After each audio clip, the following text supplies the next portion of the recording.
Bueno, vamos a platicar de las hormonas. Las hormonas siempre se les conoce como mensajeros químicos y yo siempre le digo a mis estudiantes que es humillante que minimicemos lo que realmente es una hormona. Bueno, en términos coloquiales, en términos populares, podemos verlo así. Pero vamos a platicar ahora un poquito sobre cómo es que funciona, ¿no? Vamos a ir más allá. Para esto voy a utilizar como ejemplo una hormona que a mí me parece fabulosa, maravillosa, súper interesante, muy relacionada con aspectos evolutivos, muy relacionada con los cambios del medio ambiente que ha provocado la afectación de estas funciones. Este medio ambiente que tenemos ahora afecta las funciones de esta hormona que es la insulina. Todos conocemos a la insulina, todos hablamos o la mencionamos porque todos conocemos a al menos un paciente diabético, tenemos algún familiar que tiene diabetes y que siempre hay una relación entre, bueno, la hay desde el punto de vista molecular, pero siempre hay una asociación, ¿no? Pensamos en diabetes y pensamos en insulina, hablamos de insulina y pensamos en diabetes. Bueno, un punto muy importante en cuanto a las hormonas es que esto tiene que ver con señales. Como todo lo que ocurre dentro del cuerpo para que este funcione, esta máquina biológica funcione, pues requiere de señales, señales exactas, señales que llegan a tiempo, que llegan con la velocidad que deben de llegar y en la proporción que deben de llegar. Entonces, les platico. Entonces, la insulina, vamos a poner aquí el marcador. La insulina es una hormona que se encarga de regular, como muchas hormonas, bueno, como todas las hormonas, ¿no?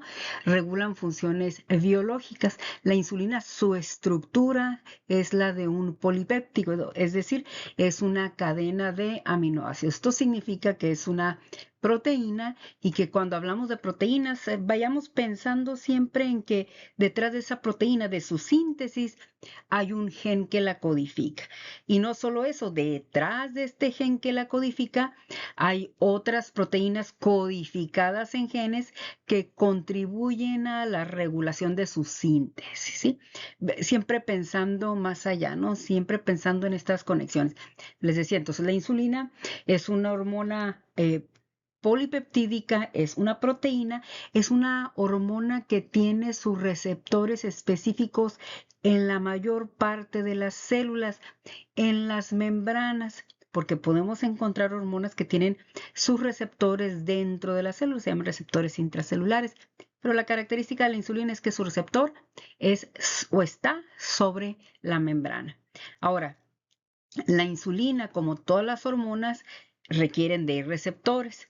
La insulina, como todas las hormonas, lo que provocan de entrada es activación de enzimas, proteínas al interior de la célula, ¿no? Entonces les voy a platicar un poquito del panorama general de lo que hace la insulina. Para empezar, les puse por aquí un diagramita sobre cómo es que se sintetiza. La síntesis de la insulina implica varios pasos en donde la cadena que se forma, que es una prohormona, va sufriendo cambios en su estructura y vamos cortando pedacitos, en estas transformaciones vamos cortando pedacitos de estas cadenas y entonces paso de una preprohormona a una prohormona y finalmente obtengo mi hormona, que en este caso es la insulina. Ya en otra imagen explicaré más al detalle cómo es que se sintetiza. Solo quise dar un breve paseíto en el proceso, ¿no? Y el resultado es obtener una molécula de insulina, pero además una molécula de péptido C, que en la clínica esto tiene una importancia que les platicaré en algún otro momento, ¿no? Entonces tengo la insulina. ¿Qué es lo que va a ocurrir? Pues se va a unir a su receptor. Por supuesto, vale la pena mencionar que esta insulina se produce específicamente en las células beta de los islotes pancreáticos, los islotes de Langerhans que están en el páncreas y que tiene que ser secretada a la circulación. La presencia de esta insulina en circulación le llamamos insulinemia.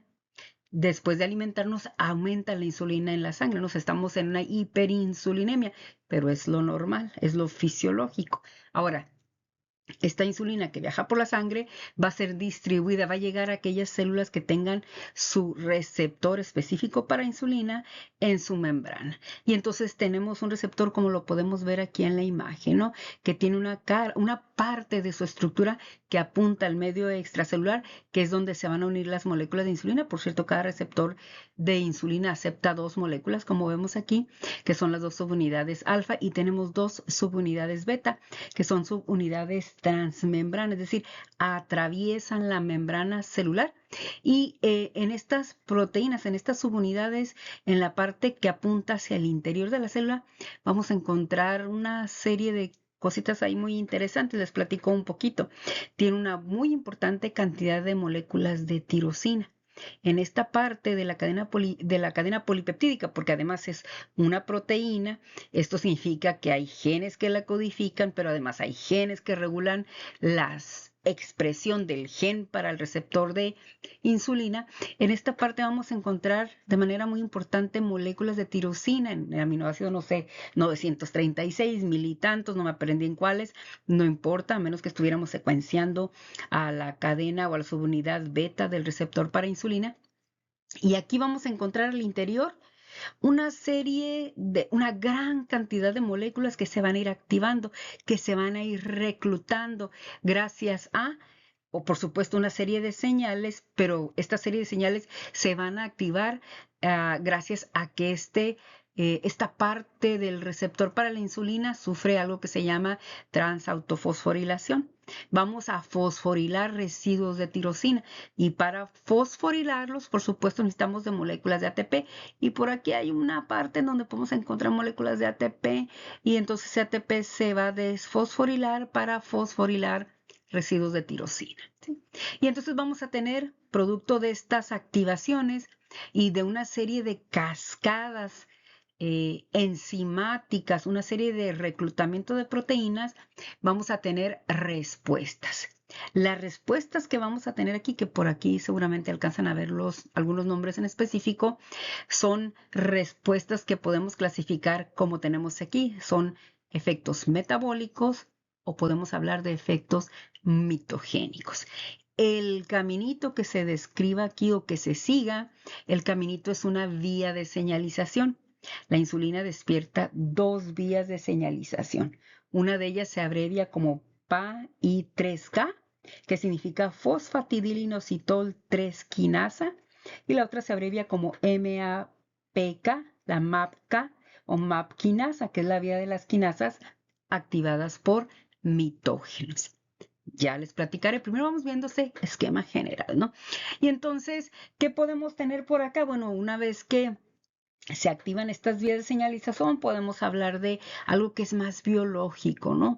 Aquí está muy químico, lo podríamos decir muy químico con los nombres de las proteínas que se van activando, pero el resultado es, a final de cuentas, es que se modifique el transporte de las moléculas de glucosa, que se promueva la síntesis de lípidos, ácidos grasos, triglicéridos, que se estimulen los genes del crecimiento, de la diferenciación, que se sintetice glucógeno, en fin, son parte de las respuestas. Ahora, ¿qué encontramos aquí?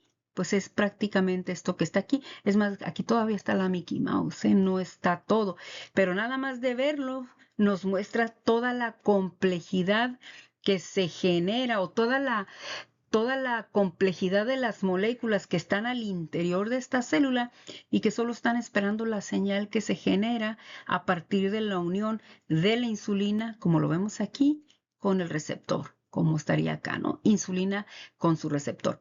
La insulina, de alguna forma, como lo decía al principio, ¿no? Lleva un mensaje. Este mensaje pues no es como lo que imaginamos, es la simple estructura que tiene la insulina quiere decir algo, esa estructura habla, pero para poder obtener ese mensaje necesito que esa estructura se una o se acople al receptor específico. Ahora, cuando lo hace, como la insulina no puede entrar al interior de la célula, como lo vemos aquí, no puede entrar pensémoslo en mensaje, ¿no? Diciendo, ¿no? Pasándolo, entonces esto se transforma en otro tipo de señales en donde hablamos de la autofosforilación. ¿sí? Ahora, esta autofosforilación, ¿qué es lo que genera? Pues empieza a activar una serie de enzimas, viene toda una organización de proteínas y viene toda esta cascada de señalizaciones como vemos aquí. Entonces, por cierto, ahorita estoy grabando en mi laptop, pero tengo que estar volteando a mi computadora de escritorio porque está muy chiquita la imagen, entonces a lo mejor cambio un poquito el sonido, ¿no? Porque aquí alcanzo a ver el PDK, la proteína mTOR, AKT, que son, por aquí está AKT, en fin, ¿no? Ya en otra imagen ampliaré esta misma y entonces explicaré cómo se va dando esta señal en cascada.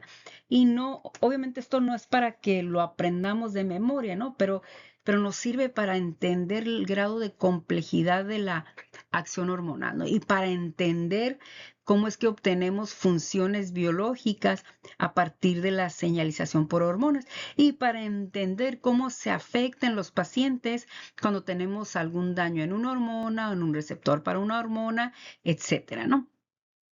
Ahora, les digo, entonces todo esto que está aquí es parte de esas cascadas o son parte de esas cascadas de señalización. Les decía yo, la insulina llega aquí, pero no puede pasar. Y entonces el mensaje se transmite y cuando esto ocurre, tengo una molécula en forma de cadena polipeptídica, logro acá una autofosforilación de residuos de tirosina en una membrana, en la parte interna de la membrana y entonces, pues eso es una transducción de señales y el resultado es una gran cantidad de moléculas activadas.